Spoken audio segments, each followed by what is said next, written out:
one mission, and his life would change forever. A simple man got the task from Moses to be a spy. His mission was to explore the land God had promised Israel. But when he arrived, he saw something that made the whole Israel tremble in fear.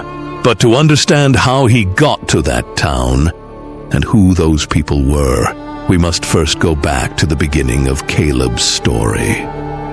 He was just a leader from the tribe of Judah, nothing more. He didn't carry a crown. He didn't carry an army of his own. But he was about to walk into a land filled with giants. His name was Caleb, and this is not just a story about a spy. It is the story of the one man who never let fear control him. Moses called 12 men forward, one from each tribe of Israel, to stand before him at the edge of the camp. Caleb was one of them. The mission was simple but terrifying. Walk into Canaan, the land God had promised, and see what was waiting there. Moses gave them clear instructions. See what the land is like. See whether the people living in it are strong or weak, few or many. See whether the cities are open or fortified with walls, and bring back some of the fruit of the land. Caleb packed dried bread and a skin of water, tied them to his belt, gathered his staff, and set out with the other 11 men toward the north. But what he didn't know was that giants were waiting for him. The 12 men crossed the dry wilderness on foot, climbing rocky hills under the scorching sun, resting only when the heat became too much to bear. They moved carefully once they crossed into Canaan itself, staying off the main roads, keeping to the edges of fields and the shadows of hillsides, so they would not be noticed by the people living there. They watched cities from a distance before walking close enough to study their walls and gates, careful never to draw attention to themselves. Day after day, they pushed further north, slipping past settlements unseen, until they reached the region of Hebron, and there they froze. Standing near the gates were men taller than anything they had ever seen, their shoulders wide as door frames, their arms thick as the trunks of young trees, their spears taller than any spear carried by a soldier in Israel's camp. These were the sons of Anak, and the sight of them sent fear into the hearts of most of the 12. The spies did not stay near Hebron long. They kept moving, careful and quiet, slipping past fields and settlements until they reached the Valley of Eshcol. There, hanging low from heavy vines, was a single cluster of grapes so massive that 2 men had to cut a pole, slide it through the stem, and carry it balanced between their shoulders. They gathered pomegranates and figs alongside it, wrapping them carefully so the fruit would survive the long walk back. With their evidence gathered, the 12 men turned south again, retracing their steps through the hills and across the dry wilderness, until 40 days after they had first set out, the camp of Israel came back into view. When they returned, the whole nation gathered to hear what they had seen. The spies held up the heavy cluster of grapes for everyone to look at. Caleb held nothing back. He told the people the land was good, that they were well able to take it, and that the Lord who brought them out of Egypt would give them the victory. But 10 of the other spies spoke differently. They spoke of the giants in Hebron, of cities surrounded by towering walls, of nations too strong and too numerous to defeat.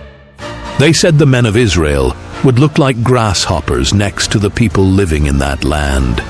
Fear spread through the camp like fire through dry grass, passing from tent to tent until the whole assembly was weeping and crying out. The people began to cry out, ready to choose new leaders and turn back toward Egypt instead of facing what lay ahead of them. Caleb stepped forward in front of everyone, standing beside Joshua. He raised his voice over the weeping crowd and told them not to be afraid, that the Lord who had parted the sea and brought them safely out of Egypt would surely give them this land. Joshua tore his clothes in grief at what the other 10 had said and stood with Caleb, pleading with the people to trust God instead of fear. But the people would not listen. They picked up stones from the ground, ready to kill both men, right there, in front of the whole camp. Then, the glory of the Lord appeared at the tent of meeting, and his anger burned against the people. He declared that because they had refused to trust him after everything they had seen him do, none of that generation, 20 years old and upward, would live to enter the promised land. They would wander instead through the wilderness for 40 years, 1 year for every day the spies had spent in Canaan, until every one of them had died in the desert. Only 2 men among that entire generation would be allowed to enter the land. Those 2 men were Caleb and Joshua. For the next 40 years, Caleb watched the wilderness swallow his entire generation. Camp after camp was set up and torn down again, moving from place to place across the dry land. Grave after grave was dug in the sand until almost no one remained who remembered the giants of Hebron the way he did.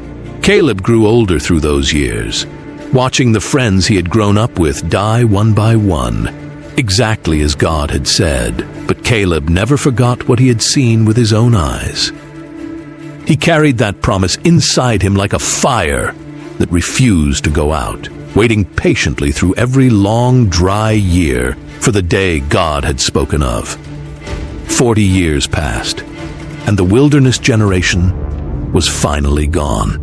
Moses died on the mountain overlooking the land of Canaan, never setting foot inside it himself. Joshua took his place leading the people. The army of Israel crossed the Jordan River on dry ground, marched against the city of Jericho, watched its massive walls collapse after 7 days, and began moving through the land, city by city, claiming the territory God had promised to give them so many years before.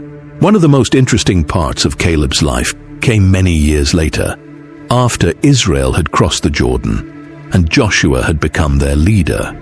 Most of the land had already been divided among the tribes of Israel by that time. Caleb, now 85 years old, walked up to Joshua at Gilgal and reminded him of a promise made decades earlier at Kadesh Barnea.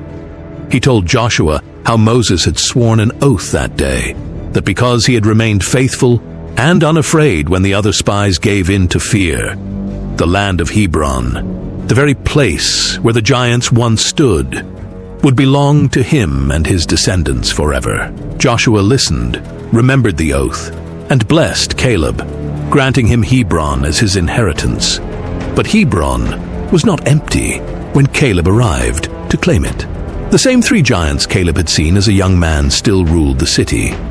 Their names were Sheshai, Ahiman, and Talmai, sons of Anak, the very giants whose size had once made the rest of Israel tremble with fear. Caleb called together his brothers and his kinsmen from the tribe of Judah, gathered weapons and supplies, and assembled his men at the edge of the hill country. Caleb led his men out at dawn, walking the long road up into the hills toward Hebron. They carried their weapons slung over their shoulders, moving steadily through the dry terrain, past fields and small settlements, until the walls of Hebron finally came into view, sitting on its hill, exactly as Caleb remembered it from 45 years before. The same gates, the same high walls, the same land that had once filled an entire nation with terror. Word of Israel's victories had already spread through the land. The fall of Jericho, the fall of Ai, city after city falling one after another. And fear had begun to creep into Hebron long before Caleb's men ever reached its gates. The sons of Anak, accustomed to ruling over every nation around them without challenge, gathered what defenders they had and prepared to make their stand, certain that no army from the wilderness could stand against men of their size and strength.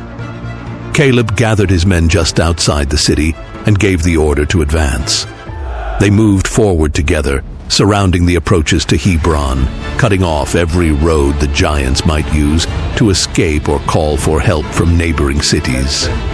Sheshai, Ahiman, and Talmai stood at the front of their people, towering over every man around them, certain their size alone would be enough to break the army marching toward their gates. But Caleb did not stop. He led his men forward, pressing into the city, street by street, gate by gate, refusing to be driven back by the sheer size of the men standing against him. The fighting stretched on as Caleb's men pushed deeper into Hebron, forcing the giants back through their own streets, past their own homes, toward the far edge of the city they had ruled for generations.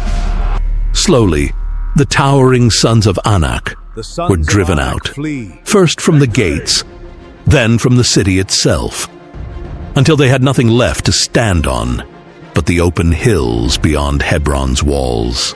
Caleb and his men did not stop pursuing them until the giants were fully driven out of the land, far from the city that would now belong to Caleb and his family. This is recorded in the book of Joshua, chapter 15, where it says, Caleb drove out from there the 3 sons of Anak.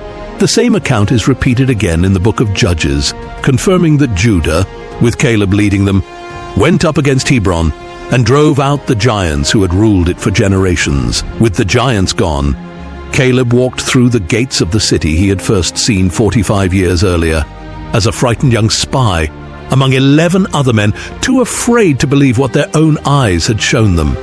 Caleb did not stop there. Even after Hebron was secured, he turned his attention to the surrounding land, calling his family together and encouraging them to press further into the hill country and take hold of what still remained. He offered his daughter Achsah in marriage to whoever would go up and capture the nearby city of Debir. His relative Othniel rose to the challenge, leading his men against the city, taking it and receiving Achsah as his wife in return. Through this, the family of Caleb continued spreading across the hill country of Judah, claiming more and more of the land that had once seemed impossible to take. Caleb's portion of land became known throughout Israel as a lasting reminder of what it meant to trust God completely.